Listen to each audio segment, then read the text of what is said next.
Hello friend, welcome to Bajirao Reddy institute.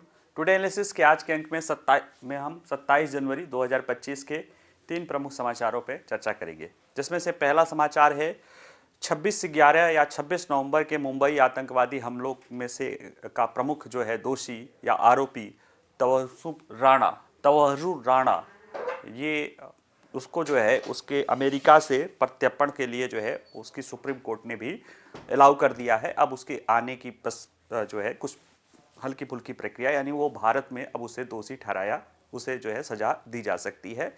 और देखा जाए जो नामी है उसमें से 2 लोग बचे थे, एक डेविड हेडली जो अमेरिका में सजा काट रहा है और गवाह बन गया है अमेरिकी सरकार का, दूसरा है तवर्रुर राणा, ये भी अमेरिका में गिरफ्तार था, हालांकि इससे जो है अब भारत में सजा दी जा सकती है या यहाँ के न्याय व्यवस्था के प्रति जिम्मेदार ठहराया जा सकता है, तो उसको समझेंगे।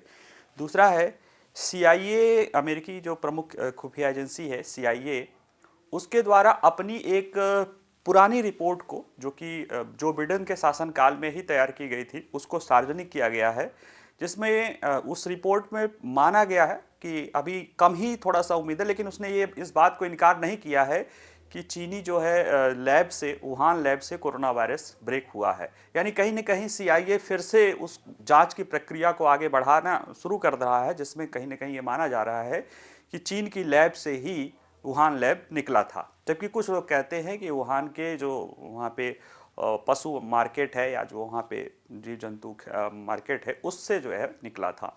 ठीक है, तो उन दोनों पहलुओं को समझने की कोशिश करेंगे।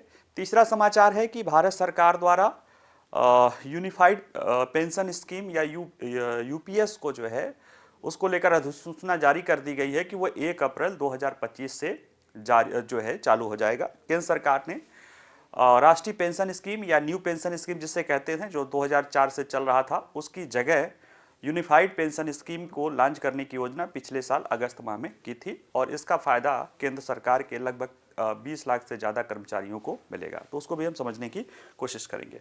ठीक है, देखिए ये तवर्रुर राणा है, ये पाकिस्तानी मूल का एक डॉक्टर है जो अमेरिकी पाकिस्तानी सेना का एक डॉक्टर रहा है और यह बाद में इसने कनाडा की नागरिकता ले ली थी और अमेरिका के शिकागो में इसने एक फर्म खोल रखा था, जो है वीजा फर्म खोल रखा था।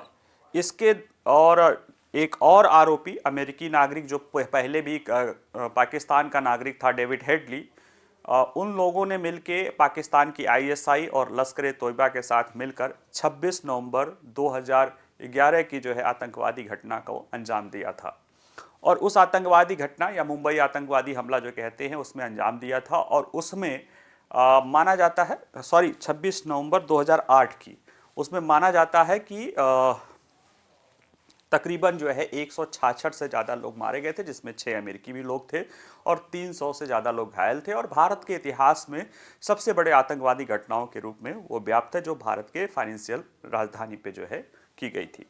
इस मामले में कई सारी चीज़ें चल रही थी। तवर्रुर जो है एक जो आरोपी है डेविड हेडली, वो अमेरिकी कोर्ट के द्वारा उसे 35 साल की सज़ा दी गई है, हालांकि वो फिर गवाह भी बन गया है। जो कि ये जो डॉक्टर राणा है, तो तवर्रुर राणा है, इसे अमेरिका के कोर्ट ने बरी कर दिया है, हालांकि भारत इसे प्रत्यर्पण के लिए लगातार लगा रहा था और पिछले साल 2023 में कैलिफोर्निया की एक कोर्ट ने इसे प्रत्यर्पण के लिए कहा था, फिर ये वहाँ के सुप्रीम कोर्ट में गया था। 21 जनवरी, कुछ लोग 25 जनवरी जो भी कह रहे हैं कि अब हाल इसको जो है सुप्रीम कोर्ट ने कह दिया है अमेरिका के कि तुम्हें यहाँ से प्रत्यर्पण करने की कोई समस्या नहीं, यानी प्रत्यर्पण को अलाउ कर दिया है। अब वो बहुत जल्दी भारत आ जाएगा। इससे एक तो 26/11 की जो घटना हुई थी उसको उसमें जो है आगे की कार्रवाई, इसको दंड दिया जा सकता है और अगर कोई भारत में या अन्य और भी दोषी होगा तो वो राज भी हमारे सामने आ जाएगा इसके आने से, क्योंकि एकमात्र जीवित जो व्यक्ति आतंकवादी था अजमल कसाब, उसको फांसी हो गई, उसको बहुत जानकारी नहीं है। 2 लोग जो हैं ये दोनों अमेरिका में ही रह रहे थे, एक तो वहाँ पे अमेरिका का जो है सरकार का गवाह बन गया है और ये जो है अब यहाँ आया है, तो इससे और भी कुछ जानकारियां हमें मिल सकती हैं ऐसा, और इसे दंड भी दिया जा सकता है इस हमले को लेके। ठीक है, तो चर्चा में क्यों है समझे। अमेरिकी सुप्रीम कोर्ट ने 26/11 मुंबई हमले के मास्टरमाइंड में से एक तवर्रुर राणा के भारत प्रत्यर्पण को मंजूरी दे दी है और ये जो प्रत्यर्पण को मंजूरी दी गई है भारत अमेरिका प्रत्यर्पण संधि के तहत दी गई है। यह पाकिस्तानी मूल का कनाडाई नागरिक है और 2008 के मुंबई आतंकवादी हमलों के सिलसिले में भारत में वांछित है। तो और ये जो है देखा जाए तो 2009 में इसकी गिरफ्तारी हुई थी। वहाँ के कोर्ट ने, वहाँ के सरकार ने गिरफ्तार किया था, बाद में इसे जेल में भी गया था, लेकिन वहाँ की कोर्ट ने इसे बरी कर दिया था। हालांकि एक अन्य मुकदमे में, एक डेनिस कार्टून वाला जो मामला था मोहम्मद साहब पर, उसके मामले में इसे 6 साल की सजा हुई है। तो ऐसे में वहाँ के जेलों में बंद है और भारत लगातार, तब से लगातार इसको और हेडली को लाने के लिए, प्रत्यर्पण के लिए लगातार है। तो हेडली को तो अमेरिका ने शायद इनकार कर दिया है, क्योंकि उसको जो मान्यता है, जो लोग कहते हैं कि कहीं ना कहीं डेविड हेडली वह अमेरिकी CIA का ही एजेंट है, ऐसा लोगों को कहना है। वो डबल एजेंट था जो ISI और CIA दोनों के लिए काम करता है। तो अमेरिका ने उसे गवाह बना रखा है, हालांकि वहाँ पे 35 साल की सजा हुई है।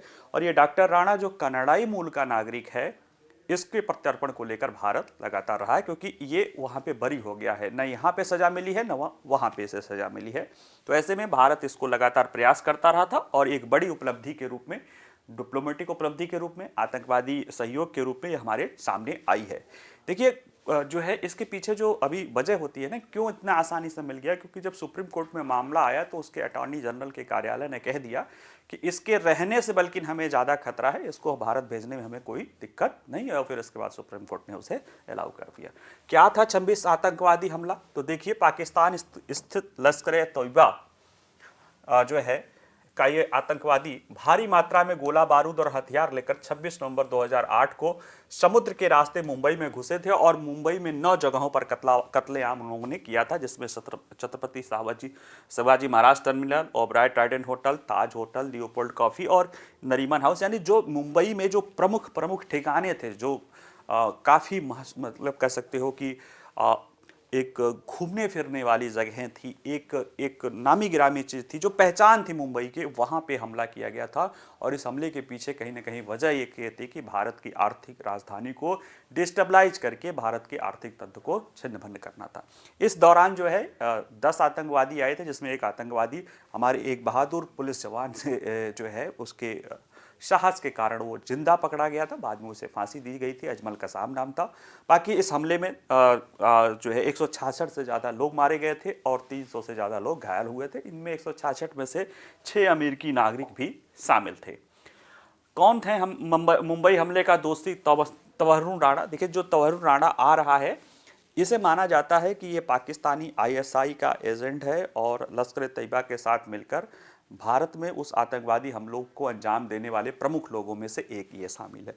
तवर्रुण राणा, डेविड कोलमैन हेडली और एक अबू मुंजाल है, अबुल मुंजाल ही है शायद, उसका वो भारत के जेल में बंद है। ये लोग मिलके जो है इसको अंजाम दिए थे और बाकी आतंक कसाब वसाब तो वो केवल उसको अंजाम देने के लिए वो आए थे। वो सुसाइड बम्बर तरह के या सुसाइड जो है टेररिस्ट के रूप में वो आए थे। यह जो है जो 26 चार्जशीट है उसमें कहा गया था कि ये कोलमैन हेडली जो मास्टरमाइंड था, डेविड कोलमैन हेडली, जिसका नाम है एक्चुअल में वो दाऊद सईद गिलानी है, वो पाकिस्तानी पिता और अमेरिकी जो है माता का पिता है, बच्चा था और अमेरिकी नागरिक रहा है। हालांकि वो अमेरिका में नागरिक में जाने के पहले जो है यह एक हेडली तवर्रुण राणा के साथ वहाँ पे एक कॉलेज में भी पढ़ा था और तवर्रुण राणा पाकिस्तानी सेना में एक डॉक्टर के रूप में काम करने के बाद ये कनाडा शिफ्ट हो गया था। कुछ साल बाद ये कनाडाई नागरिक हुआ था और शिकागो में फर्स्ट वर्ल्ड इमिग्रेशन सर्विस नाम से एक जो है कंसल्टेंसी फर्म खुली थी और इसी कंसल्टेंसी फर्म की एक शाखा मुंबई में खोली गई थी, जिसके जरिए जो है डेविड हेडली ने इन सारे इलाकों पर रेकिंग की थी और उस रेकिंग में इसको वीज़ा दिलाने से लेके इसको वहाँ पे रहने और सारी व्यवस्था तवर्रुण राणा ने ही की थी। और ऐसे में ये तवर्रुण राणा, डेविड हेडली और लश्कर-ए-तैयबा और ISI माना जाता है कि ये इसके बारे में है। डेविड हेडली ने राणा के बारे में क्या कहा था, यानी जो एक और आरोपी है जो मास्टरमाइंड माना जाता है, जो गिरफ्तार है, 35 साल की सज़ा हुई है और वहाँ पे वो प्लीड जस्टिस के रूप में अपनी सज़ा कम करके वो सजा कम हुई है तब वो 35 साल का है, वो गवाह बना है। उसने 2000 जुलाई 2016 होगा ये, 16 में तवस्सुर राणा से, हाँ बताया था कि वो 2006 में, जुलाई 2006 में ही तवस्सुर राणा से मिलने के लिए शिकागो गया था। ये दोनों पहले के मित्र भी थे, एक साथ पढ़ाई, ये लोग 5 साल तक एक ही सैनिक स्कूल में पढ़ाई किए थे पाकिस्तान के। और उसे लश्कर द्वारा उसे जो है सौंपे गए मिशन के बारे में बताया था। तवस्सुर राणा ने मुंबई में प्रथम विश्व आवर्जन सेवा केंद्र स्थापित करने की हेडली की योजना को मंजूरी दी थी, 5 साल तक व्यावसायिक वीजा दिलाने की मदद की थी, और इसी राणा ने डेविड हेडली को वित्तीय सहायता भी प्रदान की थी। एक तरह से वित्तीय सहायता से लेकर हर कुछ जो संचालित हुआ, डेविड हेडली जो 5 साल भारत में, उसको मतलब वीजा रहा, यहाँ रहा, आइडेंटिफाई किया, ये सब काम करने में कहीं न कहीं जो है तवस्सुर राणा की महत्वपूर्ण भूमिका रही है। तो ऐसे में अगर ये गिरफ्तारी जो, ये प्रत्यर्पण हमारे लिए महत्वपूर्ण है, क्योंकि अभी देखा जाए तो अजमल कसाब जिंदा पकड़ा गया था, उसे फांसी दे दी गई थी। डेविड हेडली को अमेरिका में पकड़ा गया है, उसे 35 साल की सजा हुई है। वो प्रत्यर्पण से इनकार करता है। जैसे मैंने बताया कि कुछ लोग कहते हैं कि वो आईएसआई और जो है अमेरिका CIA का डबल एजेंट था, इसलिए उसे CIA बचाना चाह रही है। तवस्सुर राणा के अलावा एक और मास्टरमाइंड था अबू जुंदाल। तो अबू जुंदाल 2012 में गिरफ्तार कर लिया गया है और वो भारत के जेल में सजा काट रहा है, और तवस्सुर राणा बचा हुआ है, और इसे भी अब लाया जाएगा, जिससे इस केस में कुछ और जानकारी अगर सामने आनी होगी तो वो भी आ सकता है कि और कौन कौन लोग शामिल है, क्योंकि इसे मेन मास्टरमाइंड माना जाता है, इसे डॉक्टर डेथ कहा जाता है। और नहीं भी होगा तो ये हमारे यहाँ के जो है न्याय प्रणाली के तहत इसे दोषी ठहराया जाएगा, और ये कहीं न कहीं 26/11 के आतंकवादी हमले में जो मारे गए लोग थे, जो शहीद शहीद लोग थे या जो घायल लोग थे, उनकी आत्मा को सच्ची श्रद्धांजलि होगी। ठीक है, चलिए, प्रत्यर्पण के लिए भारत ने देखिए बहुत लंबी लड़ाई लड़ी थी। इसमें मई 2023 में कैलिफोर्निया के एक अमेरिकी जिला अदालत ने इसे क्या कहा था, मंजूरी दी थी। उसके खिलाफ मुंबई हमले को लेकर पहले ही मुकदमा चलाया गया था, लेकिन वो वहां से बरी हो गया था, जूरी ने उसे बरी कर दिया था। लेकिन अब अमेरिकी अभियोजकों ने कहा कि उसका बरी होना भारत में प्रत्यर्पण जो करने के लिए कहीं भी जो है इसे बचाता नहीं है, और इस तरह से अब ये लंबे प्रयास के बाद, अंततः लगातार प्रयास के बाद अंततः भारत ये आया है। ठीक है, तो ऐसे में हमारे लिए एक जो है महत्वपूर्ण जो है उपलब्धि कह सकते हो डिप्लोमेटिक रूप से, और आतंकवाद के विरुद्ध के लड़ाई के रूप में। दूसरा जो समाचार है ये भी अमेरिका से है। अमेरिका में वहाँ की प्रमुख खुफिया एजेंसी, सेंट्रल इंटेलिजेंस एजेंसी या CIA जिसे बोला जाता है, सब लोग जानते हैं CIA, राय, अब तो खूब नाम होने लगा है। इसके द्वारा अपनी एक पुरानी रिपोर्ट को उजागर किया गया है, प्रकाशित किया गया है, और इस रिपोर्ट में ये बात कहा गया है कि अभी कॉन्फिडेंस कम है, यानी पूरे श्योरिटी नहीं है, वो बताएंगे, लेकिन इसके बावजूद भी इस रिपोर्ट ये कहती है कि कहीं न कहीं जो कोरोना या कोविड-19 की जो महामारी फैली थी चीन के वुहान शहर से, वो कहीं न कहीं चीनी लैब से लीक हुई थी। अब जानबूझ के हुई थी, अपने से हुई थी, वो कह रहे हैं कि ये हुई थी, जबकि इसके पहले इसको लेकर जो है इसमें 2 तरह की बातें कही जा रही है, 2 तरह की थ्योरीज भी है। वो WHO ने भी जांच की थी, तो इसी 2 तरह की थ्योरी भी आती कि ये फैला तो था वुहान से, वुहान के वेट मार्केट से फैला था, और अब ये थ्योरी है कि ये किसी जानवर के से जरिए फैला हो आदमी में, या ये लैब से किसी आदमी में फैला हो, क्योंकि उस वुहान लैब में भी इस कोर्स सार्स कोविड वायरस पर जो है, सार्स कोविड पहले से जो है वायरस पहले से भी बहुत रहा है, लेकिन जो कोरोना वाला है वो नोवेल कोरोना था, यानी पहले उस तरह के वायरस कहीं भी नहीं देखे गए थे। तो इन सब चीज़ों पे ये मामला था, और जो ये CIA के नए डायरेक्टर आए हैं, अभी 23 तारीख को उनकी कंफर्मेशन हुआ है, और उन्होंने 25 तारीख को ये रिपोर्ट जारी कर दी है, और ये रिपोर्ट पहले से तैयार है, ऐसा नहीं कि वो रिपोर्ट तैयार करें, पहले से तैयार थी। बिडेन प्रशासन इसे गोपनीय रखे हुए थी, इन्होंने उसे सार्वजनिक कर दिया है, और आगे जांच कार्रवाई भी करने पर उन पे जो है उसको कहा कि हम आगे भी इस पे जांच करेंगे। हालांकि लोगों को कहना है कि चीन द्वारा सहयोग नहीं करने के कारण इस पे जांच नहीं हो सकती है, क्योंकि जो WHO की 2023 की फैक्ट फाइंडिंग टीम भी थी, उसने भी ये कहा था कि चीनी अधिकारी वुहान लैब के मामले में सहयोग नहीं कर रहे हैं। जहां तक चीन की बात है, चीन इसका विरोधी करना है, तब भी करता था, अब भी कर रहा है, और कह रहा है कि ये कूटनीतिक दृष्टि से नीचा दिखाने के लिए प्रक्रिया है। फिर आइए हम थोड़ा सा इसको चीज़ों को समझने की कोशिश करते हैं। देखिए, अमेरिका की सेंट्रल इंटेलिजेंस एजेंसी CIA ने कोविड-19 की उत्पत्ति पर अपनी आधिकारिक स्थिति में बदलाव करते हुए 25 जनवरी को कोरोना वायरस के जानवरों से फैलने की तुलना में चीनी प्रयोगशाला से लीक होने की अधिक संभावना को कहा है। जबकि इसके पहले CIA कह रहा, कम विश्वास के साथ CIA कह रहा है कि उपलब्ध रिपोर्टों के आधार पर कोविड-19 महामारी की सोच संबंधी उत्पत्ति प्राकृतिक उत्पत्ति की तुलना में अधिक संभावित है। यानी जो रिसर्च लैब में हो रहा था उसके जरिए ज्यादा हो सकती है, न कि प्राकृतिक उत्पत्ति। और देखा जाए तो CIA इससे पहले कोई निर्धारण नहीं कहता था, वो ये नहीं कहता था कि किससे हुई है किससे नहीं हुई, लेकिन इस रिपोर्ट के जारी करने के साथ ही उसने ये भी कहा है कि संभावना अधिक दिखती है कि नेचुरल उसका निकलने से, यानी किसी जो चमगादड़ वाली थ्योरी है उससे निकलने की अपेक्षा ये लैब के जरिए ज़्यादा हो सकती है। क्यों ऐसा कहा जा रहा है अभी देखेंगे, लेकिन मैं बता दूं कि जिस वुहान के वेट मार्केट से इसे निकलने की बात कर रही है कि वहाँ पे है, वहाँ से वुहान का जो रिसर्च लैब है जहाँ पे कोरोना जैसे वायरस या और भी वायरस का जो है रिसर्च होता है, वो मात्र 40 मील की दूर पे है, यानी 50-60 किलोमीटर दूर पे है। जबकि जो जिस तरह के चमगादड़ों से इसे निकलने की बात कर रहे हैं वहाँ से 1600 किलोमीटर दूर वो पाए जाते हैं। तो ऐसे में संभावना ज़्यादा है कि वो रिसर्च लैब से ही चीज़ें निकली हैं। देखिए, ये रिपोर्ट के बारे में इनके जो CIA के डायरेक्टर हैं जॉन रैटक्लिफ, इनको 23 जनवरी को CIA का नया डायरेक्टर बनाया गया है और इनके द्वारा बनाए ही जाते पहला काम, जब 25 जनवरी को ये ज्वाइनिंग किए हैं तो इन्होंने पहला काम यही किया है कि उस रिपोर्ट को जारी किया है।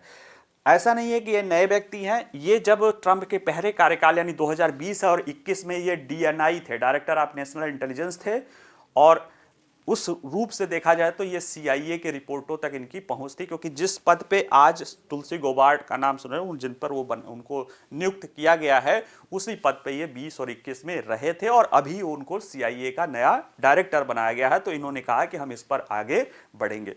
तो CIA की इस रिपोर्ट की मुख्य बातें देखें क्या है, तो ये खोज देखिए पहले तो ये कोई नया खुफिया जानकारी का नतीजा नहीं है, बल्कि बिडेन प्रशासन और पूर्व CIA निदेशक विलियम बर्न्स के दौरान जो रिपोर्ट प्रकाशित की गई थी, जो अध्ययन किया गया था, उसी के दौरान जो है ये बातें आई थी। और कोविड-19 की उत्पत्ति पर पहले की रिपोर्ट इस बात पर विभाजित हो गई थी कि क्या कोरोना वायरस किसी चीनी लैब से आया है या प्राकृतिक रूप से उत्पन्न हुआ है। इसको लेकर दो मत थे, इसी रिपोर्ट में बताया गया, इसको लेकर दो मत थे। अमेरिकी FBI और ऊर्जा विभाग और अन्य कुछ प्रमुख संस्थाएं ये कहते थे कि ये जिस तरह की लैब के आसपास गतिविधियां हुई थी ये उसी चीनी लैब से ही निकला है, जबकि कुछ और समुदाय जो है कह रहे थे, जो है खुफिया समुदाय के, कि प्राकृतिक उत्पत्ति के सिद्धांत को मानते थे।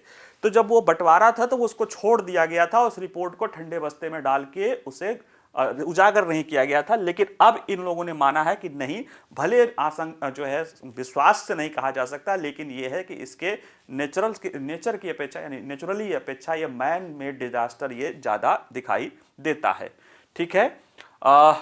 वहीं अमेरिकी सांसदों ने कोविड-19 वायरस की उत्पत्ति के बारे में अधिक जानकारी के लिए अब अमेरिकी खुफिया एजेंसियों पर दबाव बनाना शुरू कर दिया है, क्योंकि सीनेट इंटेलिजेंस कमेटी के अध्यक्ष सीनेटर टॉम कॉटन ने कहा है कि चीन को दुनिया पर इस महामारी के फैलाने का भुगतान करना पड़ेगा। अगर चीन के वजह से ये जानबूझ के या अनजाने में उसके लैब से अगर ये महामारी निकली है तो इसका भुगतान करना पड़ेगा, क्योंकि इससे लाखों लोगों की, आंकड़े बता रहे हैं कि 70 लाख के आसपास पूरी दुनिया में, जबकि आंकड़े और ज़्यादा ही हो सकते हैं। अकेले 10 लाख से ज़्यादा अमेरिका में लोग गए थे, 6-6.5 लाख लोग भारत में भी मारे गए थे इस कोरोना महामारी से। तो ऐसे में उसके बारे में सही जानकारी पता होना चाहिए, और ये कह रहे हैं कि इसके लिए दबाव बनाया जा सकता है और चीन को दोषी ठहराया जा सकता है। उसके लिए चाहे उस पर टैरिफ लगाया जाए, चाहे उनका मोस्ट फेवर्ड नेशन हटाना जाए, जो कुछ करना होगा किया जाएगा और चीन को इस कोरोना महामारी के लिए जिम्मेदार ठहराया जाएगा।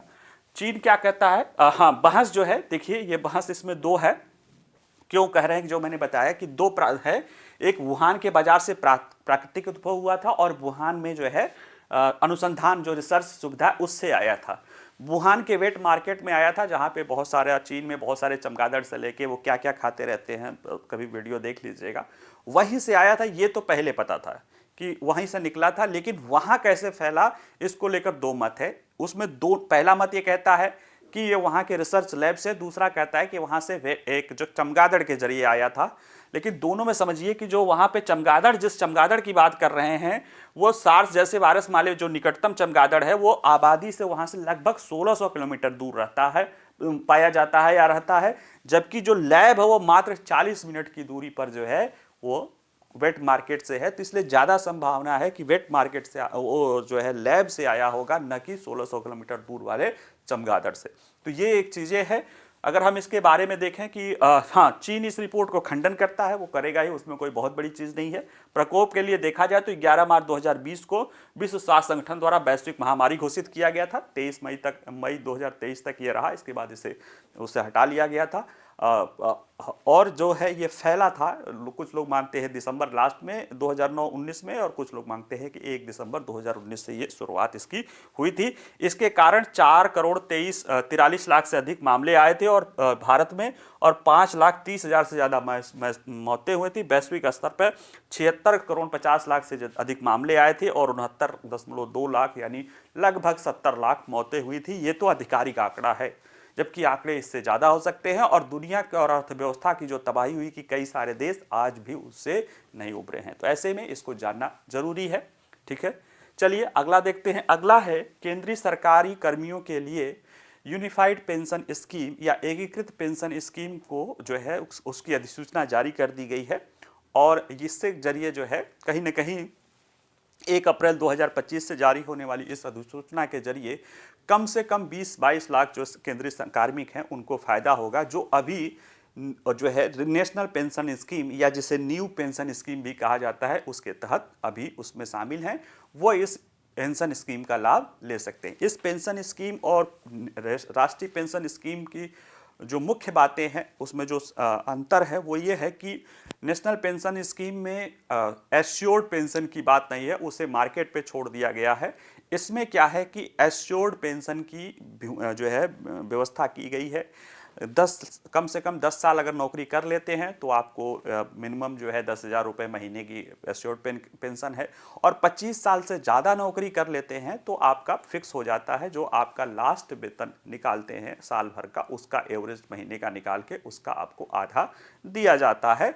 हालांकि अगर आप 25 साल के पहले मतलब 25 साल के बाद और अपना रिटायरमेंट के पहले नौकरी छोड़ते हैं तो आपको पेंशन रिटायरमेंट का जो जब आप रिटायर होते एक्चुअल में उस समय से ये शुरू होगा।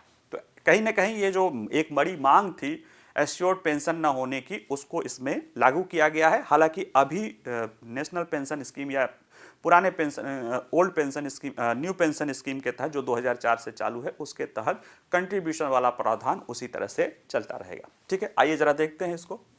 परिचय के रूप में भारत सरकार ने 25 जनवरी को एकीकृत पेंशन योजना को अधिसूचित किया, जिसके तहत सेवानिवृत्ति से पहले पिछले 12 महीनों से प्राप्त औसत मूल वेतन का 50% सुनिश्चित पेंशन देने का वादा किया गया है और ये 1 अप्रैल 2025 से लागू हो जाएगा।